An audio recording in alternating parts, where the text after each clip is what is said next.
Dear Papa Dudut, sa lahat po ng mga nakatutok ngayon, huwag kalimutan na mag-like, mag-share, at mag-subscribe. Magandang gabi po sa inyong lahat, lalo na sa mga nakikinig ngayon sa inyong programa sa YouTube. Tawagin niyo na lamang po ako sa pangalan na Beth. Sumulat po ako sa inyo dahil gusto kong ilabas ang nararamdaman ko. At sobrang nasasaktan po kasi ako sa ngayon, Papa Dudut. Ako po ay may asawa. Tawagin niyo na lamang po siya bilang Eric. Hindi po namin yan tunay na pangalan dahil alam ko po na nakikinig ang mga kamag-anak niya at pati na rin siya. 7 taon na po kaming magkasama pero 3 taon pa lamang po kami kasal, Papa Dudut. Bago kami nagpakasal ay marami na po kaming napagdaanan. Sa unang 2 taon pa lamang na boyfriend ko siya ay masaya pa kaming dalawa. Pero habang tumatagal ay lumalabas na yung pagiging seloso niya. Kaya yun na yung nagiging dahilan ng pag-aaway namin na nauuwi nga po sa hiwalayan. Ngunit isang gabi ay hindi na ako nakatiis at nagpa siya akong suyuin si Eric sa telepono para magsimulang muli. Simula noong hiwalayan mo ako ay alam mo bang hindi na ako naging masaya pa? Palagi kitang iniisip, palagi akong umiiyak. Si mama nga ay nag-aalala na sa akin kasi napapabayaan ko ng sarili ko. Alam mo, nagagawa ko lang to kasi hindi ko matanggap na wala ka na sa akin. Umiiyak na wika ni Eric sa akin. Kung hindi ka na makikipagbalikan pa sa akin, sana hindi ka na lang tumawag, dagdag pa niya. Eric, kaya ako tumawag kasi para humingi ng sorry. At saka gusto ko ulit magsimula tayong dalawa pag-amin ko sa kanya. Makikipagbalikan ka na ulit sa akin? Tanong niya. Gusto niyang masiguro na tama ang kanyang pagkakarinig. Mahal mo pa naman ako, di ba? Narinig ko mula sa kabilang linya. Ang pagpigil niya sa kanyang dumadaloy na emosyon.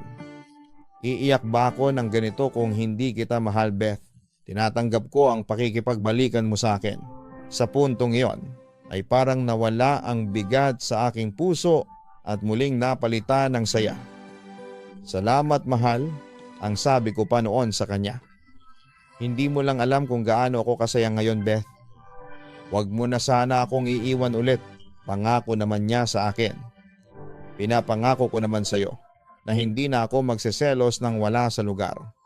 I love you. Pahayag naman ni Eric sa akin. Pagkatapos noon ay nakatulog ako ng may ngiti sa mga labi ko, Papa Dudut. At kinabukasan ay nagkita kami ni Eric. At doon ko ikinwento sa kanya ang sakit na mga nararamdaman ko noong nakipaghiwalay ako sa kanya.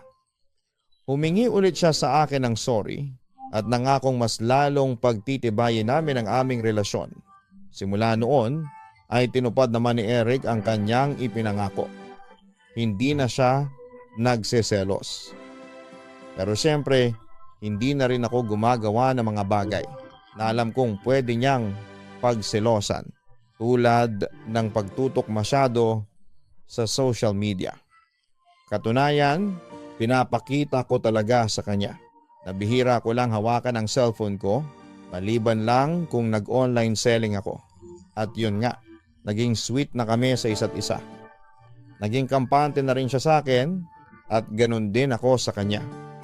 Samantala, noong 2016 ay nabuntis ako ni Eric. Pinakasalan naman niya po ako. Medyo nagbago naman siya dahil nabawasan na yung pagiging seloso niya. Kasi nasa bahay lang naman ako at nag-aalaga sa anak namin. Pero hindi ko inaasahan ang dumating na problema sa amin. Simula kasi na magkatrabaho siya ng maganda ay nag-iba na ang pag-uugali niya. Hanggang sa sumapit ang birthday niya noong June 2018. Imbitado sa bahay ang lahat, mga katrabaho niya. Kasama na roon si Joyce. Na sa unang kita ko pa lamang ay sobra na akong kinabahan. Malaswang kumilos ang babaeng iyon. Maigsi ang magdamit at matador. Nang malasing ang babaeng iyon ay kung ano-anong sayaw na ang pinakita niya. Nag-cheer naman ang lahat at kasama na si Eric doon. Na ako naman ay nakaramdam ng selos. Pero itinago ko yun hanggang sa makalis ang babae sa aming bahay. Pagkatapos noon ay kinausap ako ni Mama. At nadiskubre kong maski siya ay ayaw din kay Joyce. Mukha raw haliparot ang sabi niya. Kaya kinabukasan nang mawala na ang kalasingan ni Eric ay tinanong ko siya kung ano bang tingin niya kay Joyce. Mukha namang nasakyan yon ni Eric at ginarantiyan niya sa akin na hindi niya yon katrabaho at hindi niya ako magagawang ipagpalit dahil mahal na mahal niya ako. Naniwala naman ako doon at kinalimutan ko na si Joyce, Papa Dudut. Lumipas ang ilang araw ay nagbabago na sa akin ang asawa ko. Ang hirap kausap. Tapos palaging galit, masungit. Minsan namumura pa ako. Hindi niya rin naaasikaso ang anak namin kapag day off niya. At hindi na ako niya natutulungan sa paglilinis ng bahay. Pero ang mas masama pa, nang sumapit ang November 2018 ay naging madalas na ang pag-uwi niya ng gabi at lasing na lasing. Saan ka galing? Bakit dumadalas na yung pag-uwi mo ng gabi? Kontra ako sa kanya isang gabi. Nakiparty lang naman ako sa kasamahan ko. Birthday niya kasi, ngunit hindi pa niya natatapos ang kanyang sinasabi. Nang bigla na akong nagsalita. Birthday? Araw-araw na lang naglalasing ka. Ibig sabihin araw-araw nag-birthday ang mga kasamahan mo? Please lang Eric, huwag mo akong gawing tanga. Galit na wika ko sa kanya. Dahil wala siyang maisagot sa akin na matino, kaya naman naggalit-galitan na lamang siya, Papa Dudut. Ano bang pakialam mo? Kung gusto kong maglasing? Pilosopo niyang balik sa akin. May pakialam akong labis. Yung kasi asawa mo ko, git ko. So ibibida mo na naman sa akin ang pagiging asawa mo para mapakialaman mo ang buhay ko, Beth? Oo, maaring asawa kita pero wala ka pa ring karapatan na panghimasukan ang buhay ko. Huwag mong pigilan ako sa mga gusto kong gawin. Katwiran pa niya sa akin. Yan ba ang gusto mo? O sige, magpakalasing ka. Pero huwag ka nang uuwi dito sa bahay kasi iniistorbo mo ang pagtulog ko. Ganti kong sabi sa kanya. Tingnan mo oh, imbes na nananaginip na ako ng maganda, heto ako. Nakukonsumi sa'yo. Sigurado, ang papangit na naman ang mga mapapanaginipan ko ngayon. Kainis ka talaga ngayon. Pwede na ba akong matulog? Sarkastikong tanong pa niya sa akin. Hindi. Kasi hindi mo pa nasasagot yung tanong ko. Sagot ko naman sa kanya. Sa puntong yon ay sobrang mainit na ang ulo ko. Sino-sino ba yung mga kasamahan mo? Nakasama mong uminom kanina? Hindi ba't sinabi ko na sa'yo na nagiinuman kami ng mga kasamahan ko? Kasi birthday ng isa sa kanila? Response niya sa akin. Kasama ba dyan si Joyce? Diretso kong tanong sa kanya. Siyempre, kasama siya. Siya ang may birthday eh. Sagot pa ni Eric sa akin. Ang sakit. Hindi na niya ako sineseryoso. Kahit pa siguro'y magwala na ako sa harapan niya. Kita mo na mas inuuna mo pa yung babaeng yan kesa sa asawa mong kanina pang nag-aalala sa'yo. At sa puntong iyon ay sumuko na ako. Mabilis na nag-walk out at nagtungo kaagad sa kwarto kung saan ay nag-lock ako para hindi makapasok si Eric. At yun nga, doon na lamang sa sala siya natulog ng gabing yon, Papa Dudut. Buong Nobyembre ay umuwi si Eric ng lasing at gabi-gabi yon. Maraming beses ko siyang kinausap noon tungkol doon pero madalas ay nauuwi kami sa away. At dahil sa tahimik naman akong tao ay ako na lang mismo ang nagpaparaya. Pero Papa Dudut, malakas ang kutob ko noon na may tinatagong sikreto sa akin si Eric. Malakas ang kutob ko na nagtataksil na siya sa akin. Ang pinakamamahal kong asawa, Papa Dudut aso. Nagpatuloy si Eric sa pag-uwi ng gabi at lasing. Nagpatuloy din ang hinala ko na may ginagawang kabalbalan ng asawa ko. Samantalang sumapit ng December 11, 2018 Ilang beses kong tinawagan at tinext noon si Eric pero ayaw niya akong sagutin.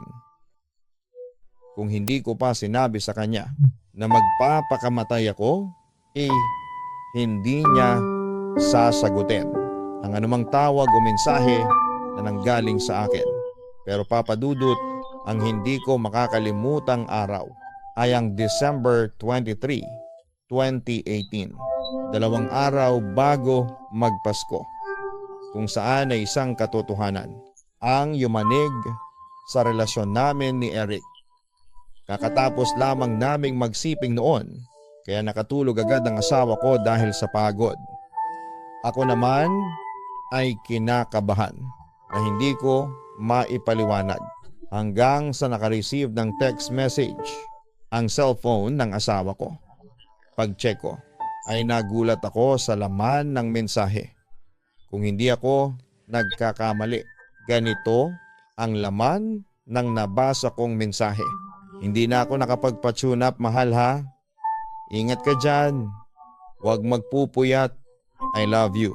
Agad-agad ay umakyat noon ang dugo ko sa utak ko. At agad kong ginising ang asawa ko para kumprontahin. Eric, gumising ka. Hayop kang lalaki ka. Gumising ka. Sigaw ko sa kanya habang hinahampas siya sa braso. Aray ko naman, Beth. Ano bang problema mo? Sumusobra ka na. Nasasaktan ako. Pilit akong pinipigilan ng asawa ko. Pero sadyang malakas noon ang hampas ko. Samantala, pinakita ko kaagad sa kanya ang text message na pumasok sa cellphone niya. Sino yang tinetext mo ha? Tanong ko. Pero imbis na sagutin ang tanong ko, ay nagalit pa siya sa akin. As if parang kasalanan ko pa. Bakit mo pinakialaman ang cellphone ko? Ngunit hindi ako nagpatinag at nagpatuloy ako sa pagkumpronta sa magaling kong asawa. Sagutin mo ang tanong ko. Sino yang tinext mo? Kaibigan ko lang yan. Pa-inosenteng deny pa sa akin ni Eric. Anong kaibigan? Huwag mo akong gawing tanga. Niloloko mo ako. Taksil ka. Sa puntong iyon ay nagwala na ako. Samantala, kumatok naman si Mama sa pinto. Siguro ay nagising siya sa pagwawala ko. Ano ba yan?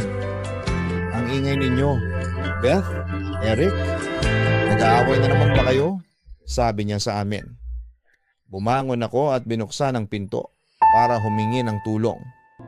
Ma, si Eric may kabit. Naiiyak kong sabi sa kanya. Nagulat naman siya sa narinig at kinumpronta ang aking asawa. Ano Eric? May kabit ka? Sino? Tanong niya. Ngunit hindi nakasagot noon ang asawa ko. Pagkatapos ay ibinigay ko kay Mama ang cellphone ni Eric at pinabasa ko sa kanya ang natanggap nitong text message. Ma, magpapaliwanag ako. Biglang wika ni Eric. Sige, paliwanag mo sa amin. Sino yung pinadalhan mo ng text ha? Galit na tanong ni Mama. Okay, aaminin ko. Yung pinadalhan ko ng text ay manager siya ng restaurant na pinagtatrabahuhan ko. May gusto siya sa akin. Sinasamantala ko lang pagtatapat ng asawa ko. May relasyon kayo ng taong yon? Agad namang sumagot ang asawa ko sa tanong ni Mama. Opo, pero ma, pera lang po ang habol ko doon. Pinapalad niya ako, kaya nagre-reply ako. Naiyak naman ako sa revelasyong narinig ko. Bakit mo naman nagawa yun ha? Bakit mo ako pinagtataksilan?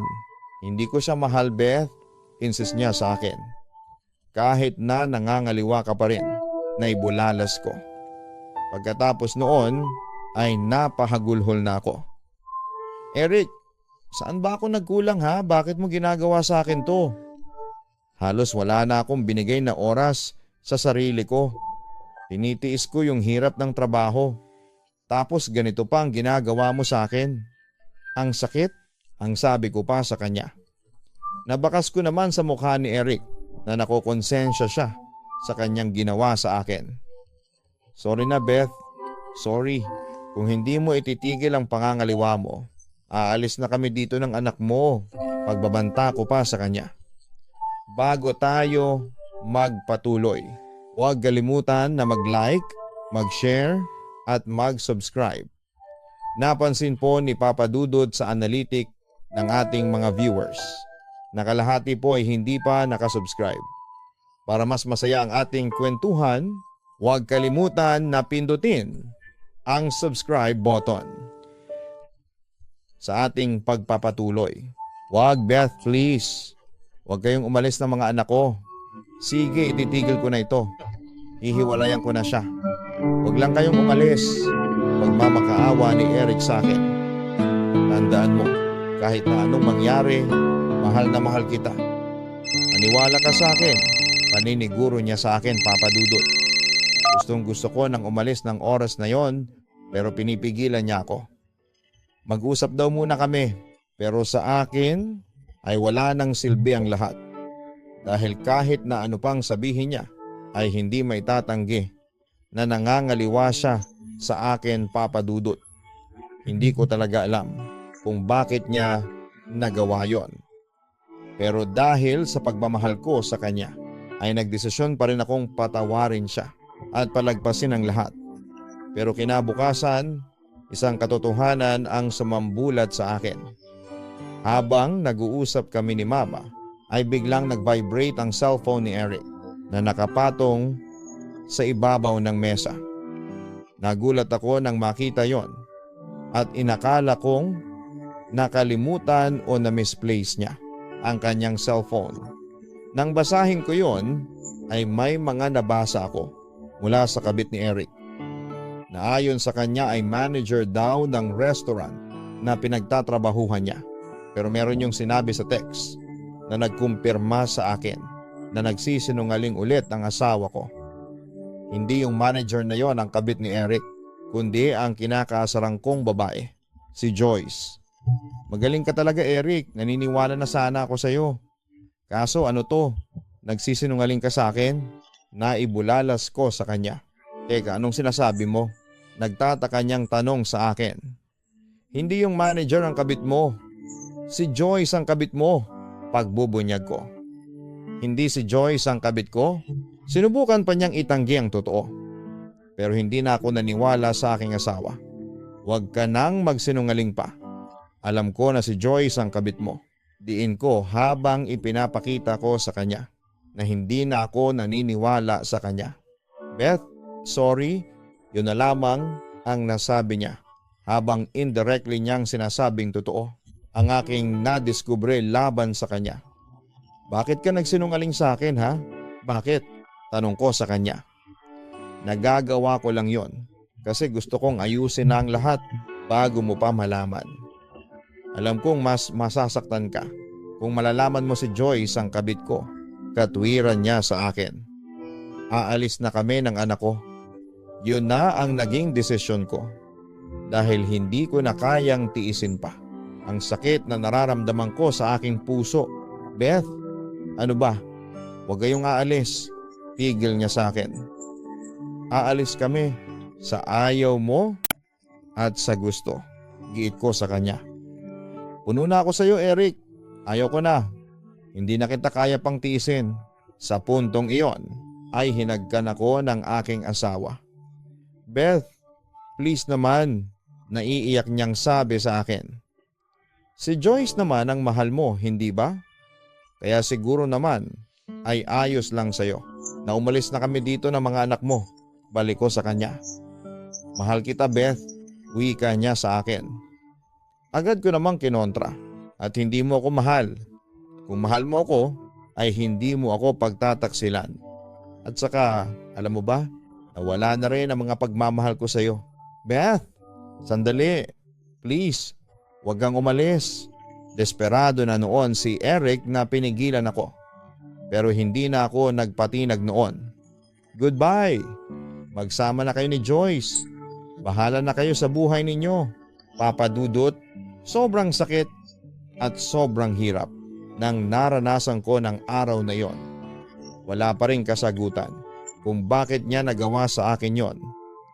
Puro na lamang dahilan ng mga sagot niya Na kesyo wala lang daw yon at sa text lang daw sila may relasyon. Pero hindi ako naniwala doon. Samantala, desidido na akong iwanan si Eric. Pero hinanap siya ng mga anak ko. Kaya alang-alang sa mga bata ay nag-decide akong bumalik sa asawa ko. Pero bago pa yon ay isang pangyayari ang naganap. Sinubukan kong tawagan noon si Joyce. "Hello Eric," sagot agad ni Joyce sa kabilang linya. "Ako to, Joyce, ang legal wife ni Eric. Pakilala ko." Halatang nagulat siya sa sinabi ko. Pero nagpatuloy siya sa pagiging bitsyesa. "Beth, bakit? Napatawag ka? Anong kailangan mo?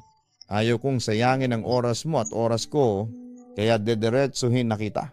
Hiwalay mo na si Eric, diretso ko sa kanya." Kung ayaw ko, may magagawa ka?" Pangaasar pang sagot ni Joy sa akin. "Oo, may magagawa ako.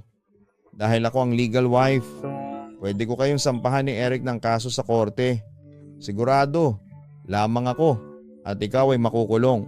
Banta ko sa kabit niya. Talaga, para bang naghahanap pa ng gulo si Joyce. Pero hindi ako nagpatinag sa kanya. "Gusto mo akong subukan?" "Sige lang, Joyce. Hindi kita uurungan. Kabit ka lang ng asawa ko. Kaya madali kitang matatalo," ang sabi ko pa sa kanya. "Natanong mo na ba ang asawa mo kung sino sa atin ang mahal niya?" Wika pa niya sa akin. Akala niya siguro ay maapektuhan pa ako sa sinabi niya. Pero nagkamali siya. "Oo, at ako ang mahal niya. Ikaw, pampalipas lang niya ng oras. Kawawang babae." Pangiinsulto ko pa sa kanya. "You know what? Ayoko makipag-away sa iyo." Sa puntong iyon ay tila napaatras na sa akin si Joyce. "Then leave my husband alone." Diin ko sa kanya. "Okay, madali naman akong kausap. Actually, kinausap na ako ni Eric tungkol dito. Sinabihan na niya ako makipag-break. At kahit masakit, tinanggap ko. Well, kailan ba nanalo ang kabit? On the other hand, nangako na ako kay Eric na hindi ko na siya guguluhin pa. Kaya, kampante ka na. Wala na akong balak pang agawin si Eric sa'yo." Sarkastikong sagot pa niya sa akin. "Madali ka palang kausap." "Good. At least, nagkakaliwanagan tayo." Yon ang huli kong sinabi sa kabit ng asawa ko bago ko binaba ang tawag. Pagkatapos noon ay muli kaming nagsama ni Eric. Bagamat noong una ay wala kaming kibuan, sinuyo ako ng asawa ko. Hindi siya tumigil hanggat hindi ko siya napapatawad. May pagkakataon pang umiiyak siya sa harapan ko para lamang mapatawad ko siya. At dahil sa naaantig ang puso ko at aaminin ko na mahal ko pa rin ang asawa ko, wala pang isang linggo ay pinatawad ko na rin siya. Hindi na lang din para sa akin yon, kundi para din po sa anak namin. Kahit na sobrang sakit pa rin ang nararamdaman ko. Although may time pa nga na bigla na lamang akong matutulala dahil naiisip ko yung ginawa ni Eric sa akin. Pero mahal na mahal ko din naman ang asawa ko. Kaya binigyan ko pa siya ng huling pagkakataon. Last na po talaga to. Sinabi ko din po sa kanya. Kapag inulit pa niya ay wala na po talaga siyang babalikan sa amin ng mga anak niya. Kahit gaano ka pa kasaktan. Kapag mahal mo ang tao, mababawi lahat ng sakit, Papa Dudut. Maraming salamat. Kinakabahan po ako dahil first time kong sumulat nito. Pero avid listener niyo po ako. Sana mabasa niyo po ito at may tampok sa Papa Dudut YouTube channel, ang Papa Dudut Stories segment ninyo. Muli hanggang dito na lamang po, and God bless. And more power, Papa Dudut. Lubos na nagpapasalamat, Beth. Maraming salamat, Beth, sa pagbabahagi mo ng iyong kwento sa Papa Dudut Stories. Nakakalungkot na malaman na nagtaksil sa iyo ang iyong asawa. Ngunit patuloy pa rin niyang sinasabing mahal ka niya. Una sa lahat, kapag niloko mo ang iyong asawa o girlfriend o karelasyon, ibig sabihin ay hindi mo na mahal ang taong yan. Na wala kang pakialam kahit na masaktan pa ang kalooban niya. At dahil naman sa pagmamahal ni Beth sa asawa, ay handa ulit niyang tanggapin ito at bigyan ng pangalawang pagkakataon. Okay lang yon kung tutuusin. Basta sigurado ka sa kanya na hindi na siya uulit sa mga pagkakamali niya. Sana Beth ay hindi ka nagkamali sa iyong desisyon. Dito sa Papa Dudut Stories, we hope for the best and good luck and God bless sa iyong buong pamilya. Hanggang sa muli, ako po ang inyong si Papa Dudut. Huwag kalimutan na mag-like, mag-share at mag-subscribe. Maraming salamat po sa inyong lahat.